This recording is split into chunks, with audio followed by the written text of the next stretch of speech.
Hedera is up and fully functional, or to be more specific, majority of the nodes, bar 2 we can see here, WiPro in India and Nomura in Japan, are fully operational again, and therefore these proxies enable you to speak with the Hedera mainnet, which of course never went offline. There is a distinction between the Hedera mainnet and the proxies which enable connection to the mainnet.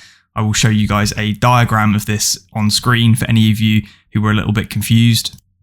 A crude diagram that someone drew over on Reddit, but effectively this is what happened when people were talking about Hedera being offline. I did try and say this, but obviously I minced some of my words in my previous video where I was rushing to get it out. But of course, your computer effectively sends a request to the proxy, and the proxy forwards that request onto the Hedera mainnet. So the Hedera mainnet itself was continuing to run. However, the proxies were down. Therefore, any requests that you were trying to send to the mainnet, of course, have to go through this proxy.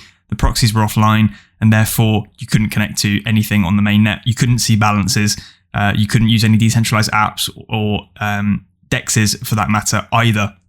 Another common question that I received from a lot of people as well was they were trying to access their Hedera wallets, but of course, because the proxies were down, you couldn't, and they thought that they'd lost all of their tokens. You haven't lost any of your tokens. Actually, one of the best things to come out of the action and corrective course that Hedera obviously took in stemming the bleeding from the pools that the attacker was able to confiscate tokens from is that no retail customers were actually left unwhole. In fact, the 2 DEXs that were primarily attacked, Pangolin and HeliSwap, are actually replenishing the liquidity in those pools from their own funds. Potentially, they've received some support directly from Hedera or the HBAR Foundation in order to do so, but this means that all retail customers alike haven't actually lost any money whatsoever, to my knowledge.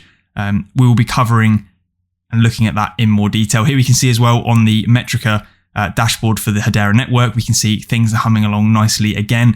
We've seen maximum transactions per second. If I flick to 1 hour, nearly 2000 TPS is the max TPS, but we are humming across nearly 750 transactions per second, which I alluded to in that previous video. We are sitting slightly higher on the average transactions per second at the moment, presumably due to a backlog of transactions from use cases like @𝗟𝗏.io. So then, let's take a bit of a rundown as to what actually happened. Hedera did put together an analysis and remediation report of the attack. So on Thursday, March 9th, an attacker exploited the smart contract service code of the Hedera mainnet to transfer Hedera token service tokens held by certain DEXs accounts to the attacker's own account. So a Hedera token service token is a ported token, and you'll see HTS next to it on majority of the DEXs. This therefore means they didn't originate, they aren't native to Hedera themselves. They have been ported from another chain such as Ethereum or Avalanche or Binance Smart Chain. So you've got things like USDC, HTS, which are a ported token. But if you also see USDC on Hedera, that is the native token. It doesn't appear any of those tokens were at risk whatsoever. It was all of the ported tokens that were at risk. The following is a summary of the attack, how it happened, and the steps taken to pause the attack. Here we can see as well Hedera saying no retail user accounts were ever at risk on Hedera. No Hedera wallets were ever at risk as well. DEXs and bridges worked together to stop the tokens flowing over the bridge within an hour of the initial notification of the attack. And to the best of our knowledge, the following tokens valued at over $600,000 at the time of the attack were stolen across multiple accounts and DEXs before the attacker was stopped. So that was DAI stablecoin at 1,001. So $1,000. You had $67,000 of Tether, $288,000 of USD coin, and 3.6 million wrapped HBAR tokens were stolen. After initial analysis of the attack and notifying relevant DEXs, Hedera DevOps shut off the proxy access to the Hedera mainnet at 18 minutes past 8 UTC, 11 hours after being notified of the attack by the DEXs. This prevented users from accessing the mainnet and the attacker draining additional tokens, but the mainnet did remain intact and online. The core maintainers of the Hedera open source software developed and tested a fix within 13 hours of discovering this vulnerability. The fix prevents a smart contract from using a delegate call to call a HTS pre-compile contract. Time to resolution. Subsequently, the node operators, i.e. the Hedera governing council members, signed transactions to update the network's code base, and the mainnet upgrade was completed at 4 minutes past 2 UTC on March 14th, 41 hours from the initial discovery of the attack. So that's kind of the timeline of what actually happened. So let's delve into the analysis of the attack and what was actually at risk. the attacker targeted accounts used as liquidity pools at multiple DEXs that use Uniswap v2 derived contract code ported from Ethereum to the Hedera token service.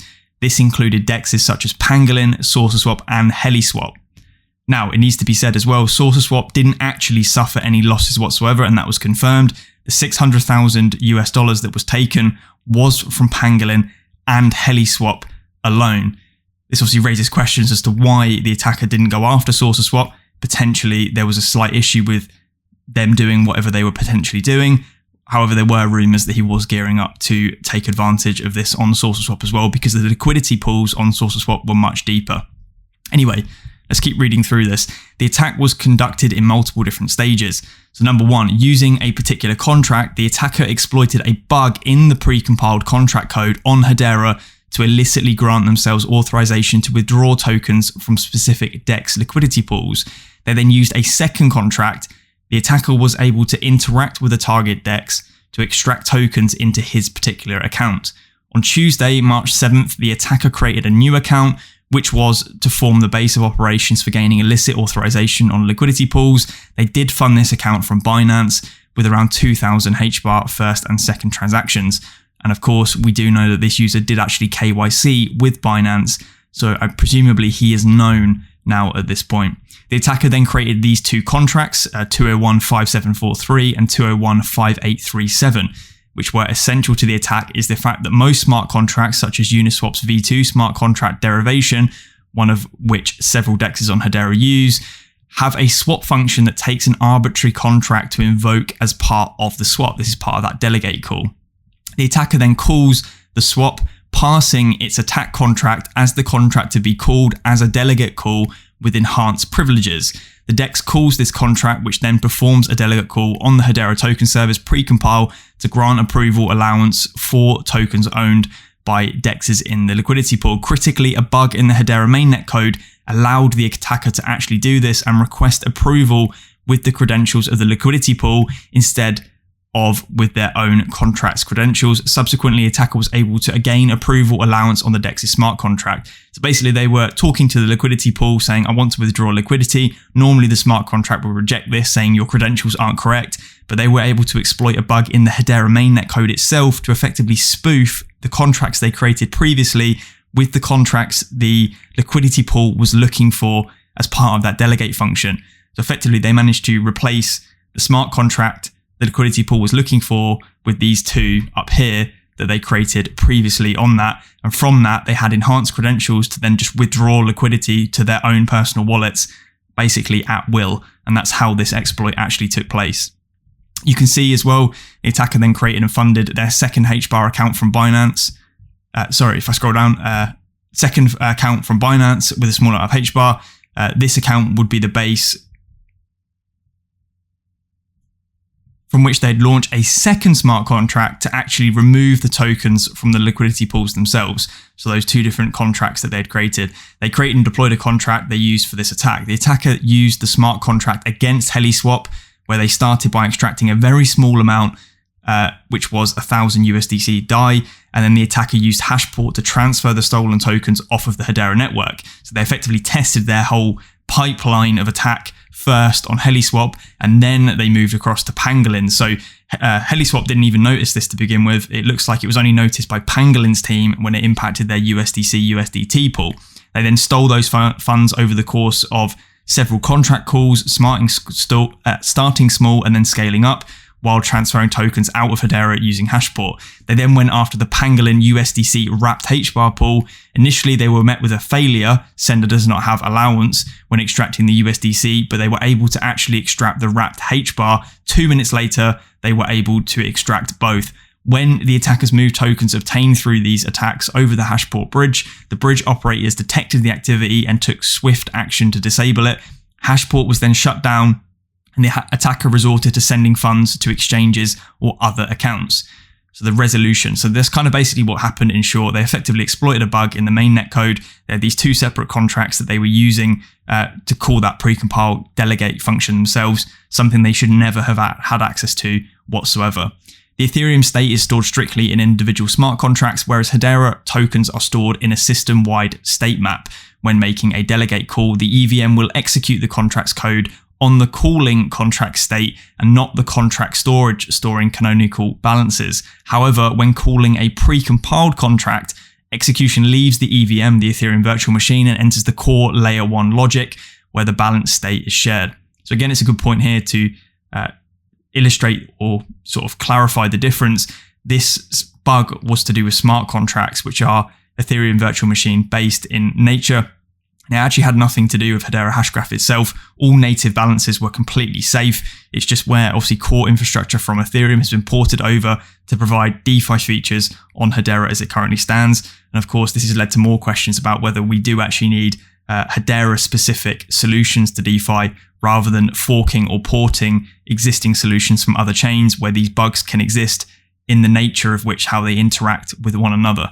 It's just an unfortunate consequence of porting stuff over to a new piece of technology. You don't know how they're always going to interact. Doesn't matter how many times you stress test or pen test, there will always be bugs, of course. Hedera, Swells Labs, Limechain, Heliswap, and Pangolin collaborated to troubleshoot the situation and design a safe and accommodating approach to resolve this issue for the community. As a result of the collaboration between these decentralized stakeholders, a code change was authored for Hedera, which prevents a smart contract from using a delegate call to call a pre-compiled contract. Under some circumstances, it is possible for an EVM delegate call instruction invoking a pre-compiled contract to result in one contract impersonating another, and that's of course how the attack took place. In 0.34.5, contracts may no longer use the delegate call themselves to invoke a pre-compiled contract. Contracts instead should use the call method. This software upgrade blocks the HTS pre-compiled calls only when they are called from the smart contract as a delegate call and not as a call. In addition, to ensure that some of the already deployed contracts don't break after the upgrade, we have also taken precautionary steps to create exception rules for these. A search of all smart contracts on the Hedera network was done to find any that would be impacted negatively by this new restriction, such as the HTS ERC20 redirect contract, and in two very specific router contracts, preserved the old behavior. So of course, this was a community effort, and we can see some different information here. And here is a list of the different transactions that took place. So all in all, that was effectively what it was. It was an interaction between EVM ported code and Hedera, which of course called a bug, and therefore were able to spoof contracts in order to gain access to these liquidity pools.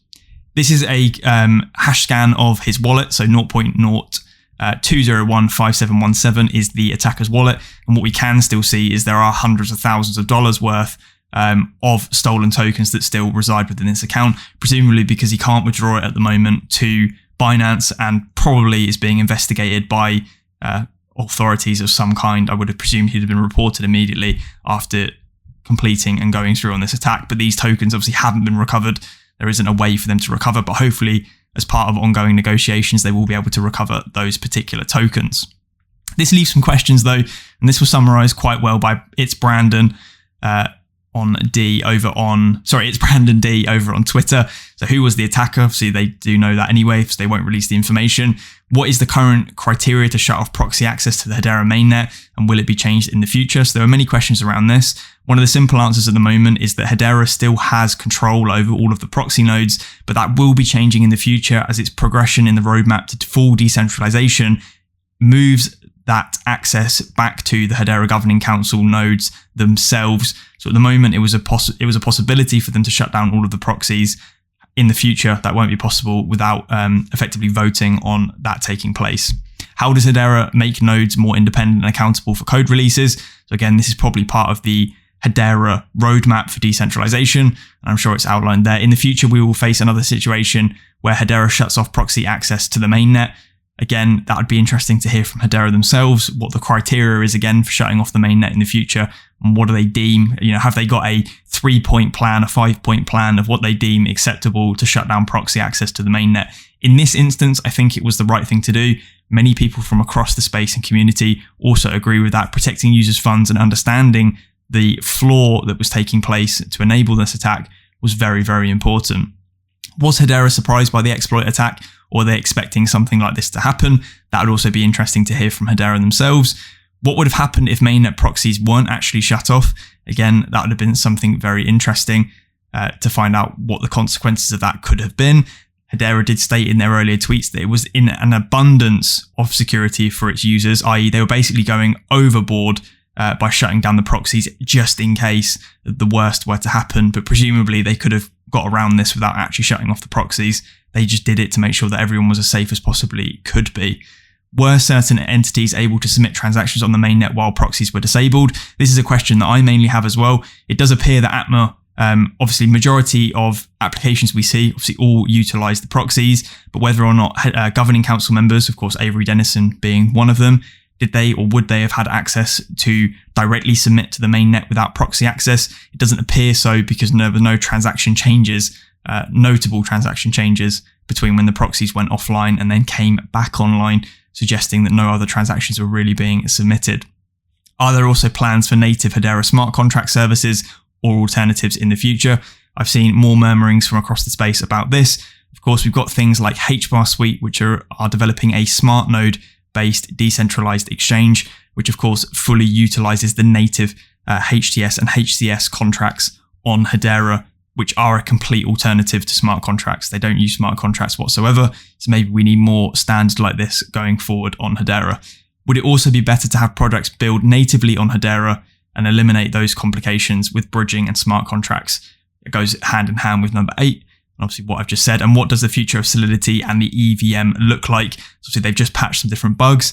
But is there going to be more robustness around this going forward in the future to make sure the integrations of EVM and Solidity smart contracts effectively on Hedera are as secure as they possibly can be, and they live up to the name of the ABFT security that Hedera Hashgraph natively has? Right then, that just about wraps up this video. So hopefully you guys have understood a little bit more about what actually took place. There is a lot of technical information, of course, in this video, but it's important to say at the end of the day that this has been resolved. $600,000 were, of course, stolen, but no retail investors or institutional investors were, no retail investors were effectively left holding the bag because of Hedera's interaction. Institutionally, it looks like Hedera, the HBAR Foundation and the DEX has, of course, taken the bullet for the wider community, which I think is a great stance to be taking themselves. Hopefully you guys enjoyed this video. If you did, leave a comment, drop a like as well. Make sure you subscribe for future content, and I'll catch you in the next one. Cheers.